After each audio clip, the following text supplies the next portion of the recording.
아멘. 우리 오후 시간에는 우리 함께 같이 이제 제가 할 때에는 성경일동 학교 말씀을 같이 이제 함께 나누고 있습니다. 우리 지난번 이제 한 게 한 몇 주 된 것 같아요. 그래서 기억이 가물가물 하실 텐데, 지난번에 뭐에 대한 내용을 말씀드렸냐면 이 가나안 문화에 대해서 말씀을 드렸습니다. 가나안의 문화가 나타내는 게 뭐냐? 곧 하나님이 아니라 우리 사람의 어떤 생각과 사람의 뜻들을 이제 나타내는 게 이제 대표적으로 드러나는 게 곧 가나안 문화다 말씀드렸고요. 이 가나안 문화, 성경 속의 가나안 문화로 상징되는 것들은 이때에만 있었던 것이 아니고 지금도 우리의 이 삶 속에 우리 주변에 널려 있는 것들이 그게 곧 가나안 문화입니다. 하나님이 아니라 나의 힘, 아니면 또 다른 어떤 능력, 또 다른 어떤 초월적인 힘, 이런 것들을 바라고 구하면 이 모든 게 다 이제 바로 가나안 문화라고 우리가 이야기할 수 있는 것이죠. 자, 그러면 이제 그 가나안 문화가 있는 그곳, 이제 가나안으로 이제 들어가는 이야기를 우리가 하게 되겠습니다. 오늘 이제 여호수아 말씀을 이제 같이 보려고 하는데, 그 여호수아 앞에 있는 성경 말씀이 뭐죠? 신명기, 그렇죠. 창세기부터 신명기까지는 이 이스라엘 사람들이 뭐라고 부르냐면 모세오경이다 이렇게 불러요. 모세가 이제 신명기까지 썼다 해서 모세오경인데, 이 모세가 죽습니다. 어디서 죽느냐? 가나안 땅 들어가기 직전에 이제 죽습니다. 자, 여기에 보시면은 여러분 지도 이제 쭉 보시면은 여기 가운데 밑에 쪽에 보시면 여기 뭐가 있어요? 염해 보이시죠? 이제 바다. 사실은 이제 큰 호수인데. 자, 그 동편을 보면 그쪽이 이제 뭐냐면은 이제 모압 평지라고 할 수 있습니다. 요 밑에 쪽에 보면 이렇게 모압이라는 글씨가 아마 보이실 텐데, 조금 약간 흐리죠? 예, 흐리시지만 그냥 이렇게 생각하시고, 네. 요 앞에 보이는 지도 참고하셔서 같이 보시면 되겠습니다. 이제 이 지역 일대를 모압 평지라고 부릅니다. 그리고 이 모압 평지에서 이제 모세는 죽고, 그리고 그 뒤를 이어서 여호수아가 이제 이스라엘의 지도자가 됩니다. 그리고 여호수아는 백성들과 함께 이제 가나안 땅으로 들어가게 되는 것이죠. 자, 지난번 우리가 가나안 문화에 대해서 말씀드렸습니다. 가나안 문화는 온갖 하나님은 찾아볼 수 없는 악하고 더러운 이러한 문화가 되고 말았습니다. 신이라는 이름의 존재가 가나안 땅에도 있었어요. 그렇죠? 어떤 대표적인 거 어떤 것들이 있죠? 가나안 땅에 있던 거, 뭐 바알이나 아세라 이런 거 들어보셨죠? 그런 것들이 문제인 이유는, 그것들이 하나님과 다른 이유는, 하나님은 우리가 하나님을 위해서 살아야 되는데, 이 가나안 민족들은 뭐냐면 우리를 위해서 신이 움직여주기를 그렇게 바라고 있는 것이죠. 농경 문화가 있는 곳이다 보니까 비가 오지 않으면 비를 내려달라고 해서 신을 움직이기 위한 이러한 여러 가지 시도들을 하고 했던 것을 우리가 보게 됩니다. 그렇기 때문에 이 가나안 땅으로 이스라엘 백성들이 들어가는 것, 물론 첫 번째는 하나님이 이스라엘 민족을 택했다라는 의미가 있지만, 또 두 번째 이유는 어떤 게 있냐면요, 이스라엘을 통해서 하나님이 이 가나안을 심판하신다라고 하는 바로 그러한 의미를 찾을 수가 있습니다. 죄가 가득하고 악하기 때문에 마치 소돔과 고모라를 불로 멸하셨던 것처럼 이스라엘 백성들을 통해서 이 가나안을 심판하고자 하는 그러한 목적이 또한 있었던 것이죠. 그렇기 때문에 이 가나안 사람들이 죽고 진멸하게 되는 이유는 그들의 죄악 때문이지, 결코 하나님이 이들의 땅을 빼앗기 위해서는 아니다 라고 하는 사실을 우리가 기억할 수 있기를 바랍니다. 자, 그래서 이쪽 요단강이죠. 여기 쭉 보시면 염해, 그리고 위에 이 지도에는 이제 긴네렛이라고 되어 있습니다만 우리가 잘 아는 갈릴리 호수가 있죠. 그리고 이 사이를 이제 쭉 연결하는 이 강이 뭡니까? 바로 요단강이죠. 요단강. 그래서 이 요단강 동편에 있다가 이 요단강 동편에서 여기로 넘어가야 하는 그러한 가운데에 있다. 이렇게 말씀드릴 수 있습니다. 자, 그리고 이 여호수아가 가나안 땅을 점령하는 그러한 모습을 보게 되면 이제 이 사해바다 바로 그 위로 보시면 여기에 여리고가 보입니다. 여리고. 이 사해바다 바로 위에 여리고가 있죠. 그리고 그 바로 살짝 왼쪽 위에 보시면은 길갈이라고 하는 데도 보이는데, 보이시나요? 길갈에 먼저 이제 가게 됩니다. 길갈. 여기에 간 이유는 이제 적과 싸울 때에 우리 편이 아무것도 없이 빈몸으로만 싸울 수는 없죠. 제일 중요한 건 뭐가 필요합니까? 군대에서 제일 중요한 거는 군인이 싸우기 위해서 제일 중요한 게 뭘까요? 무기, 또 먹을 거. 그렇죠.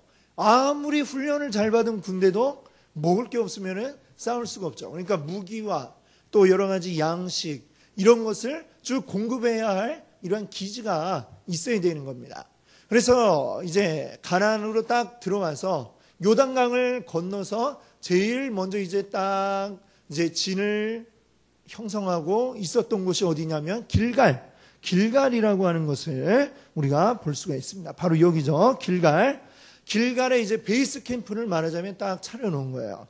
그리고서 그 다음에 여리고, 그 일대에서 가장 크고 견고한 성읍이라고 불리는 바로 이 여리고 성으로 들어가게 되는 것인데, 자, 근데 이 지도를 이제 보시게 되면 색깔이 이제 나오죠. 색깔이 있죠. 그리고 그 옆에 이 부분을 보시게 되면 이 색깔이 뭘 뜻한다고 얘기하고 있냐면은 높이, 고도를 이야기하고 있습니다. 높이 올라갈수록 붉은 색깔을 띠게 되고 낮을수록 이제 노란색, 그리고 바다는 아예 파란색으로 이렇게 색깔이 나타나고 있죠. 그러고 보니까 어느 쪽이 이렇게 붉은 것 같아요. 주로 요 일대 요렇게 그런 것 같죠. 그래서 만약에 우리가 여기를 쫙 이렇게 잘라갖고 마치 사과를 이렇게 자르듯이 탁 잘라서 단면을 딱 보게 되면 그 모양이 어떤 식으로 이제 되어 있냐면은 이렇게 되어 있습니다. 그리고 뭐 이런 식으로 여기가 이제 뭐냐면 이쪽은 바다죠, 바다. 지중해가 이제 서쪽으로는 쭉 펼쳐져 있고 완만한 이제 평지를 이제 이루고, 그다음에 여기 이 가운데 푹 꺼진 부분은 어디냐면 바로 요단강이 흐르는 그 지역입니다. 요단강 쪽으로는 이제 낮으니까 물이 글로 모여서 강이 되어서 흐르고요. 왼쪽, 오른쪽으로 이렇게 말하자면 굉장히 높은 고원지대가 쭉 펼쳐져 있습니다. 그리고 대부분의 도시들이, 이스라엘의 대부분 도시들은 어디 있냐면은 이 높은 지역, 이 지역하고 이제 요단강 동편에는 또 이쪽에 펼쳐져 있겠죠. 예루살렘도 보면은 그 예루살렘 여러분 지도를 보시면은 염해 윗부분에 조금 왼쪽으로 가면 여기가 이제 예루살렘이라고 되어 있습니다. 예루살렘도 보니까 어때요? 굉장히 그 주변이 빨갛게 되어 있죠, 색깔이. 그러니까 산 꼭대기에 있는 그런 성들입니다. 이 이스라엘 지역은 대부분의 도시들이 산 위에 있어요. 산 위에 있고 여기 쭉 이렇게 도시들이 쭉 나타나 있는 거 보시죠? 이렇게 쭉 길도 그러한 쭉 산 정상을 따라서 능선을 따라서 길이 쭉 나 있고요. 아니면 아예 이렇게 해변 지역에는 근데 누가 살고 있어요? 블레셋이 여기에 살고 있습니다. 블레셋 사람들. 그래서 이 블레셋 사람들의 중요한 5개 도시가 있죠. 가사, 그 다음에 가드, 아스글론, 아스돗, 에그론. 요 도시들이 이제 아주 블레셋 가운데 가장 큰 5개의 도시다. 이렇게 불립니다. 그래서 이 서쪽 지역으로는 블레셋이 그냥 이제 제일 힘도 세고 그 일대를 꽉 잡고 있는 그런 가운데 있었습니다. 일단은 가나안으로 들어와서 여호수아가 이제 이 가나안을 차지할 때에 지금 이제 전략은 어떻게 되냐면은 먼저 들어와서 여리고를 이제 먼저 치죠. 여리고를 먼저 치고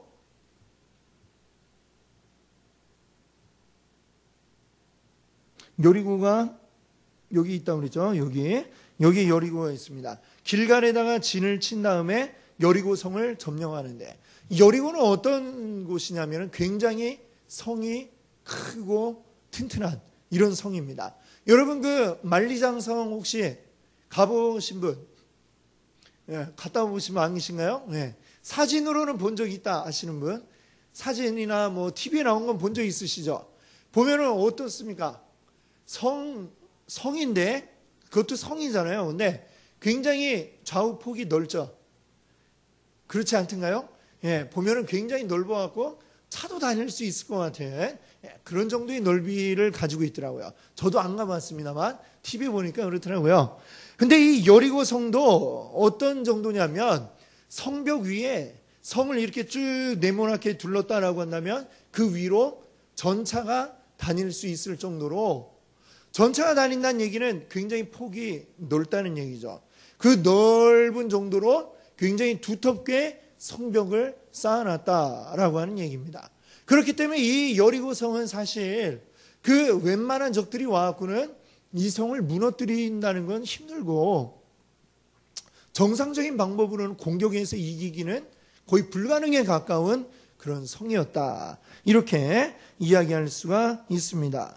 자, 근데 이 여리고성을 이제 공격을 하는데 먼저 정탐꾼을 먼저 보냅니다. 여리고로. 그렇죠? 그 정탐꾼들이 2명이 가는데 누굴 만나죠? 거기서 여리고성에서 라합인데 성경에 보니까 직업이 뭐라고 이야기를 해요? 기생 라합이다, 이렇게 얘기를 하는데, 기생이니까 그럼 술 팔고 그런 일을 하는 사람이었느냐? 이제 역사학자들은 이제 이야기하기를 이 라합은 단순히 어떤 그 술이나 이런 유흥을 하는 사람이 아니고 어떤 사람이었다라고 보냐면요, 그 이방 신전, 여리고성 안에 있는 이방 신을 섬기는 신전 안에서 일하는, 이제 말하자면 성창이라고 이렇게 얘기할 수 있겠죠. 그 하는 역할이 뭐냐면 이제 그 자신들의 신을 기쁘게 하기 위해서 이 가나안의 여러 신들을 섬기는 방법은 그 안에서 이제 성적인 관계를 가지는 겁니다. 그걸 보고 신이 기뻐서 비를 내리고 그런 일을 하기 위한 어떤, 말하자면 좋게 말하면 여자 사제이고 하는 일은 그런 일이죠. 그런 일을 했다. 라합이 그런 여자였을 것이다 라고 이렇게 보는 겁니다. 자, 이 가나안 땅에 있는 이방신을 섬기는 행위는 그런 것들이요. 그렇게 음란한 행위를 한다든지, 또는 제물을 드리는데, 제사를 드리는데, 하나님 앞에 제사 드릴 땐 제물들이 어떤 겁니까? 소, 양, 또 비둘기 이런 거잖아요. 근데 가나안에서는 무엇을 제물로 드리냐면 자기 자녀, 아이를 제물로 드립니다.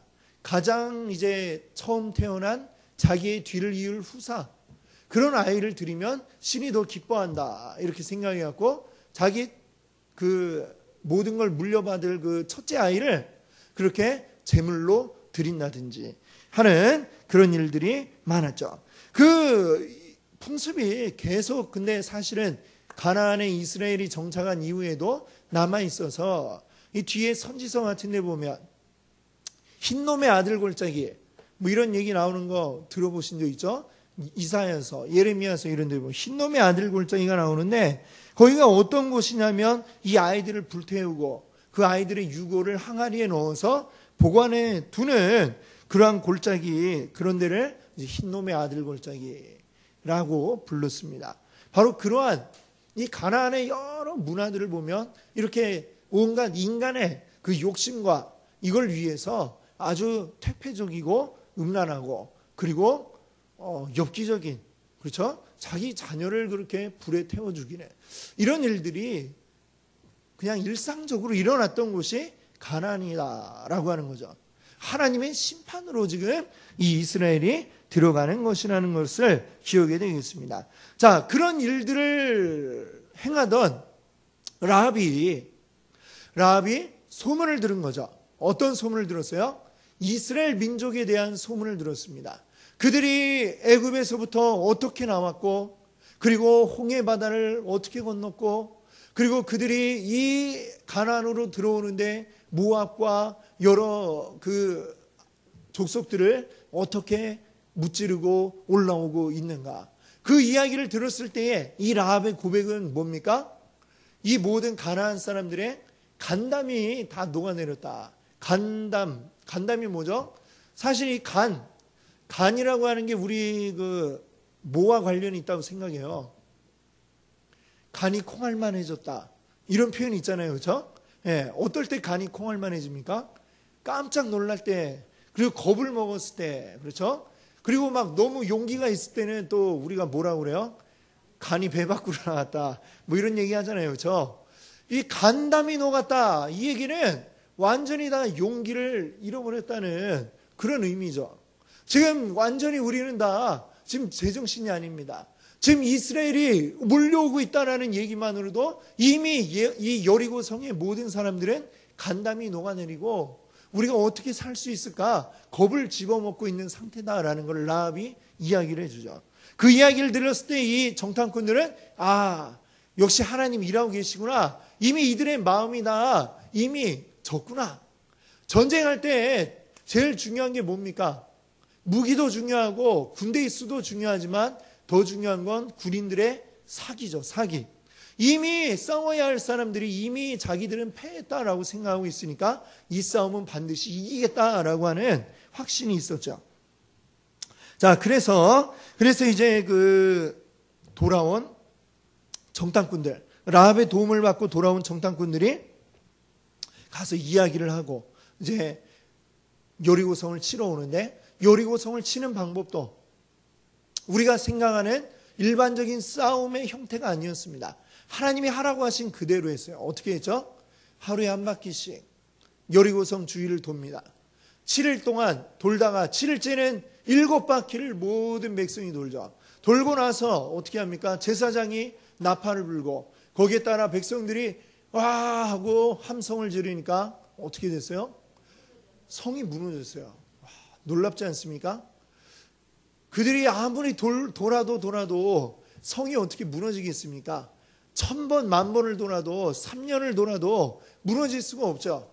근데 하나님이 일하시니까 그 성이 무너져 내렸고, 무너진 성벽 그냥 쉽게 걸어 들어가고 그 모든 여리고성을 이제 점령을 할 수가 있었던 것입니다.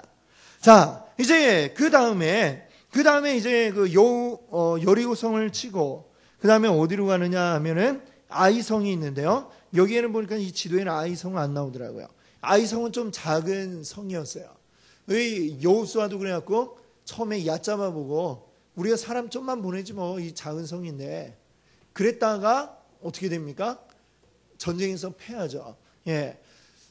물론 아간이 잘못한 것도 있습니다. 아간이라고 하는 자가, 유다 지파의 그 아간이 하나님이 모든 여리고성의 모든 것들을 다 진멸해라. 진멸하라는 거는 완전히 다 없애버려라 라고 하는 건데, 사람도 죽이고 가축도 죽이고 그들이 가지고 있던 재물도 다 부셔버려라 라는 건데요.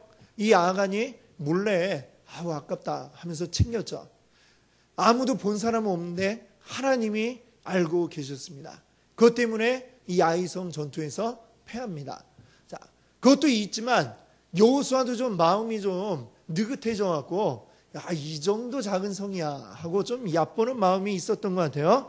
그래서 이 아이성 전투에서 패합니다. 패하는데 그 다음에 하나님 통해서 다시 이제 바로잡고 이제 싸워서 이깁니다. 자, 그리고 나서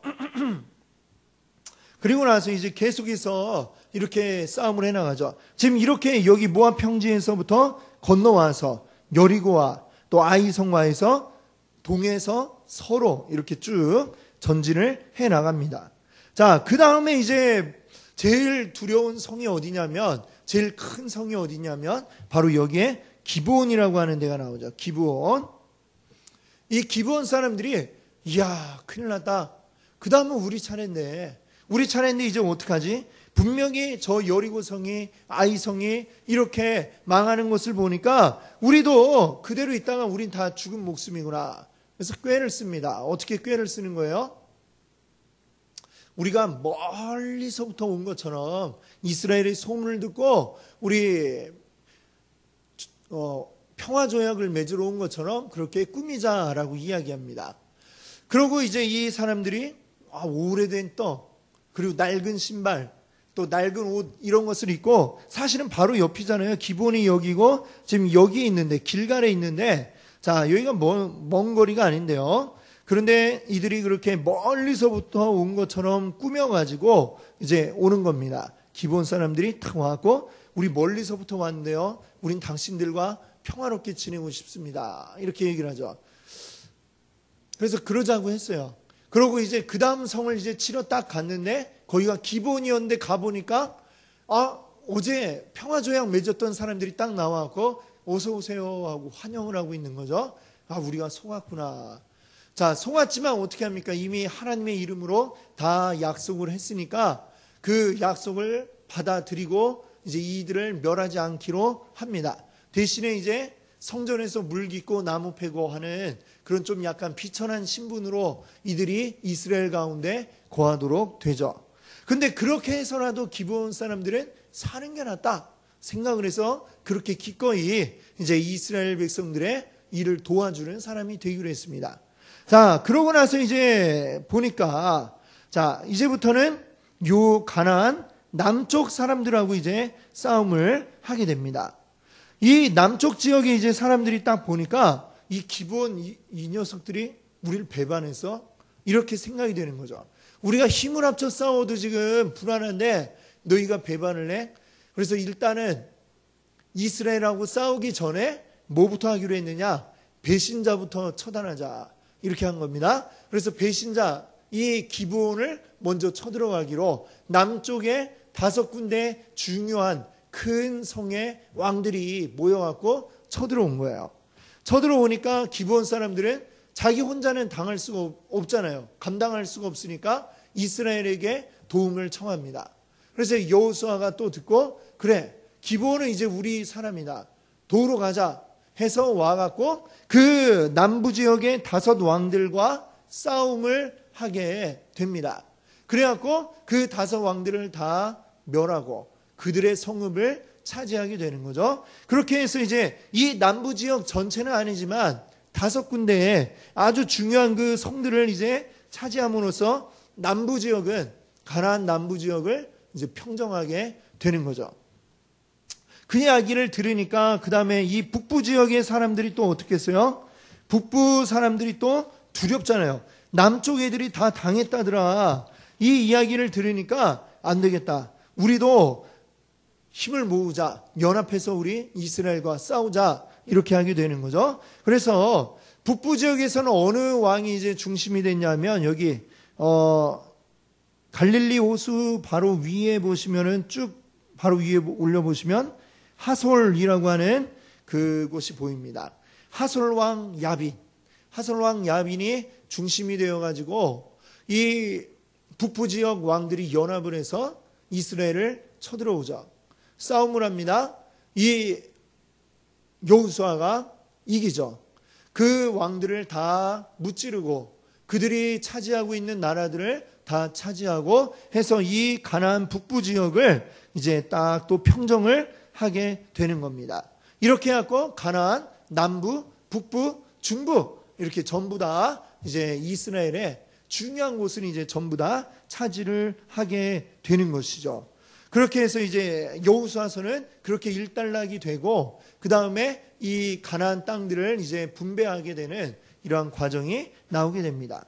그 가나안 분배에는 여러분들 지도 보시면 그 뒷면에 보시면 이스라엘 12지파 이제 분배한 땅을 분배한 지도가 나오고 있어요.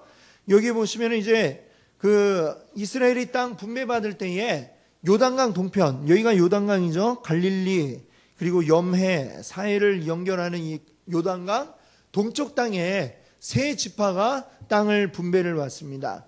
르우벤 지파, 갓 지파, 그 다음에 므낫세 가운데 절반 지파가 여기에서 땅을 분배를 받고요. 나머지 지파들 가운데는 어떻게 될까요? 레위 지파는 땅을 분배받지 않습니다. 왜 분배받지 않냐면 레위 지파는 이 모세가 속한 지파잖아요. 하나님을 섬기는 일을 하는 지파입니다. 그래서 이 레위 지파 같은 경우에는 이스라엘 전국으로 흩어져서 각 지파별로 성을 이제 뭐 하나 두 개씩 이제 레위 지파에게 주기로 한 거예요. 그리고 레위 지파는 전국에 흩어져서 그들이 하는 일이 뭐냐 하면 여러 사람들에게 하나님 섬기는 모습을 보여주는 거죠. 하나님 이렇게 섬기는 거예요. 이걸 보여주는 게 레위 지파가 할 일이었습니다. 그래서 전국에 48개 성읍이 이제 나누어져서 거기를 분배받고 레위 사람들이 거기에 살게 되었던 것이고, 그럼 레위 지파 빼고 그 다음에 2개 반 지파 빼고, 근데 요셉 지파가 야곱의 12아들 가운데 요셉이 있죠. 근데 지금 요셉 지파가 없어요. 그렇죠? 그럼 왜 그러냐면 요셉의 두 아들이 므낫세 에브라임인데 이 요셉 지파가 둘로 나뉘게 됩니다. 므낫세와 에브라임 지파로 둘로 나뉘죠. 창세기에 보시면은 야곱이 자기 아들들을 축복하는 데에 보면은 그때 장자의 그 축복을 받는 게 보면 제일 큰 아들이 르우벤인데요. 르우벤이 그 장자의 복을 받는 게 아닙니다. 그럼 장자의 복을 누가 받느냐? 딱 장자의 복이다라고 얘기는 하지 않지만 제일 큰 복을 받는 사람들을 보니까 유다 지파하고 바로 요셉 지파입니다. 유다와 요셉 이 두 사람이 거의 뭐 장자의 그런 복을 받습니다. 그리고 유다 지파에서는 어때요? 나중에 이 다윗 왕이 그 후손으로 나오고 이렇게 하는 것들을 보죠. 그런데 그래도 장자의 그 복을 받은 거는 유다도 이제 거의 장자의 복이지만 사실 이제 요셉이 그 장자의 복을 받았다 이렇게 보거든요. 그래서 이 두 아들을 각각 한 지파로 해서 에브라임과 므낫세 이렇게 둘로 또 나누게 되어지는 거죠. 그래서 레위 빼고도 12지파가 되도록 이렇게 되는 겁니다. 그래서 땅을 제일 먼저 그 여호수아서에 보면 제일 먼저 분배받은 건 어디냐면요. 이 요단강 동쪽에 3개 지파 르우벤, 갓, 므낫세 반지파가 받았고 이미 모세가 있을 때 거기는 받았고요. 그 다음에 지파들이 이제 분배가 될 때 유다 지파의 갈렙이 있습니다. 갈렙이 먼저 여호수아한테 와갖고 이렇게 이야기하죠. 이 산지를 내게 주소서 이 얘기를 하는데 그건 뭐냐면 처음에 갈렙과 여호수아 두 사람이 나머지 10사람과 함께 12지파의 대표로 가나안 땅 정탐을 왔었죠. 40년 전의 이야기입니다만 그런 일이 있었습니다. 그때의 10지파의 사람들은 우리는 그 사람들에 비하면 우리 완전 메뚜기다 이랬는데 여호수아 갈렙만 그들은 우리의 밥이다 라고 하면서 하나님이 함께 하시면 우리가 이길 수 있다 이렇게 얘기했었죠.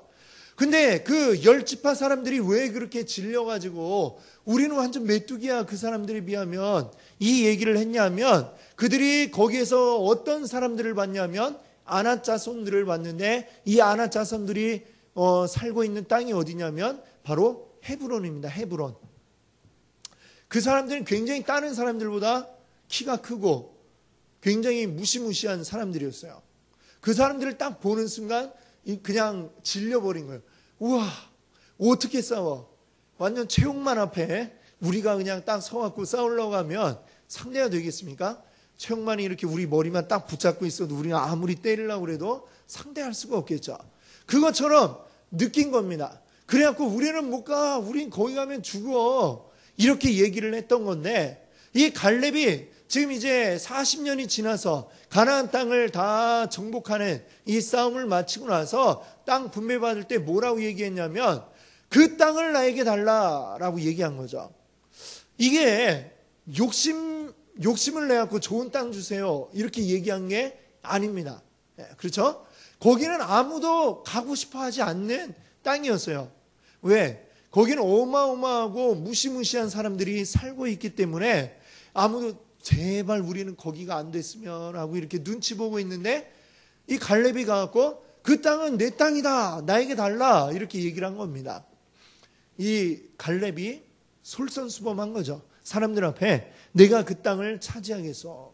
자, 지금 이제 그 정복 전쟁을 할 때에 중요한 곳에 있는 성들은 빼앗았지만 아직도 가나안 사람들이 많이 남아 있잖아요. 나머지를 이제 각 지파별로 분배받고 알아서 이제 지파별로 나머지는 처리하기로 했는데 이 갈렙이 먼저 제일 힘든 곳, 어려운 곳을 자기에게 달라고 해갖고 헤브론을 차지했습니다.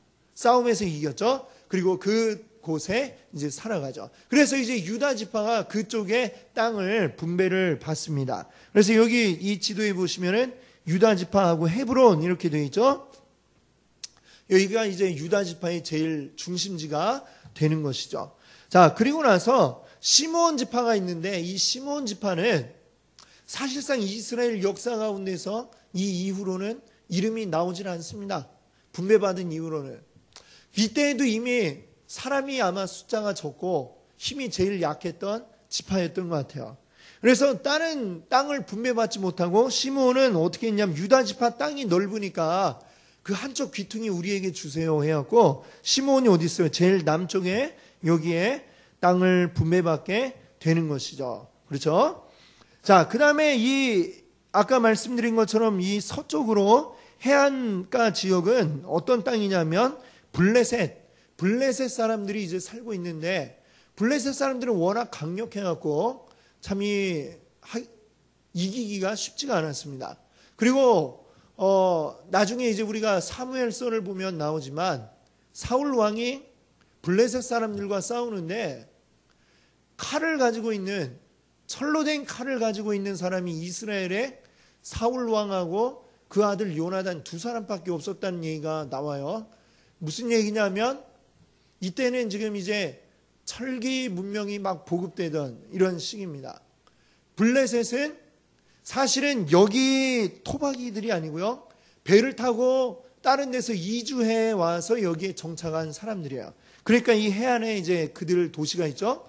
근데 이 사람들은 앞선 문명을 가지고 있는 사람들이 철기 문명을 이제 가지고 온 사람들입니다. 그래서 철 가지고 칼도 만들 수 있고 농기구도 만들 수 있고 철을 다루는 능력이 있는 사람들이었어요. 그래서 그들은 철로 된 무기가 많고 또 철로 만든 병거, 말하자면 오늘날 최첨단 무기를 가진 사람들이에요. 그러니까 이 사람들하고 싸우기가 쉽지가 않죠. 그래서 한동안 계속해서 다윗 왕이 되어서야 블레셋과 이렇게 싸움이 좀 되지 그 이전에는 잘 싸움이 되질 않았습니다. 그리고 여기는 이제 이렇게 있고 근데 그쪽을 누가 이제 또 분배받았냐면 단지파가 그 블레셋 사람들 바로 있는 데를 분배받았어요. 그러니까 이 사람들이 블레셋하고 싸워보려고 해도 되지를 않으니까 나중에는 결국에는 여기에 정착을 못하고 이제 저 멀리 북쪽으로 이제 다른 데로 이주를 하게 됩니다. 맨 제일 이제 이스라엘의 북쪽으로 가는데 그 이야기가 이제 사사기에 보면 나오고 있습니다. 왜냐하면 여기 이 블레셋 사람들 때문에 정착을 못해서 그런 거죠. 자, 그리고 유다 지파 위에 보면 이제 베냐민 지파가 있습니다. 그래서 나중에 보면 열왕기에 가면 나라가 둘로 싹 갈라지잖아요. 남유다, 북이스라엘 이러는데 시므온은 이제 뭐 거의 사실상 이제 없는 거나 마찬가지고 여기로 이렇게 싹 이렇게 나누게 되는 거죠. 그러니까 사실은 유다 지파만 거의 이 남유다로 남게 되고 그 외에 시므온 사람들이 여기 좀 이제 살고 있었을 거고 베냐민 사람들 가운데도 일부가 여기 이제 좀 남아있는 사람도 있고 레위 지파도 좀 있을 것이고 그렇게 해서만 이제 남유다고 나머지 지파들은 전부 다 이제 북이스라엘로 독립을 하게 되는 겁니다.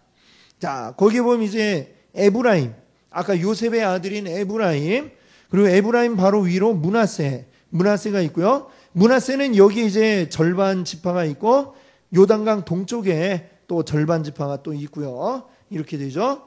그 다음에 그 위로 이사갈, 스불론, 또 납달리, 아셀. 그 다음에 이 맨 북쪽으로 이제 아까 단지파가 결국에 이제 도망가서 이주해갖고 새로운 땅을 차지해서 사는 곳이 바로 그 맨 북쪽에 나타나게 되는 것이죠.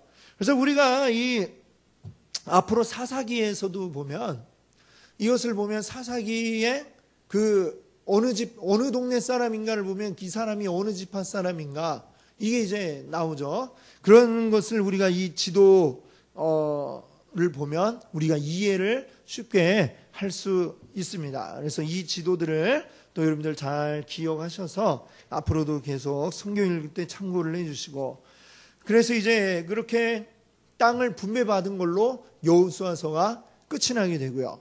그 다음에 이제 사사기를 이제 말씀을 드릴 텐데 이거는 이제 다음 시간에 말씀을 드리겠습니다. 사사기를 읽을 때 그러면 이제 제일 중요한 게 뭐냐? 사실 여호수아서에서는 분위기가 어떤 분위기예요? 이기고 승리하고 땅을 다 차지해서 분배받고 승리의 분위기가 이렇게 딱 하는데 사사기에 딱 들어가면 분위기가 확 반전이 되죠. 완전히 이제 이방 민족들에게 침략당하고 억눌리고 억압당하는 이런 모습으로 갑자기 반전이 됩니다. 시대 차이가 많이 나는 게 아니라 거의 동시대 이야기도 있고 가까운 시대인데 순식간에 이렇게 상황이 바뀌는 이유가 뭐냐?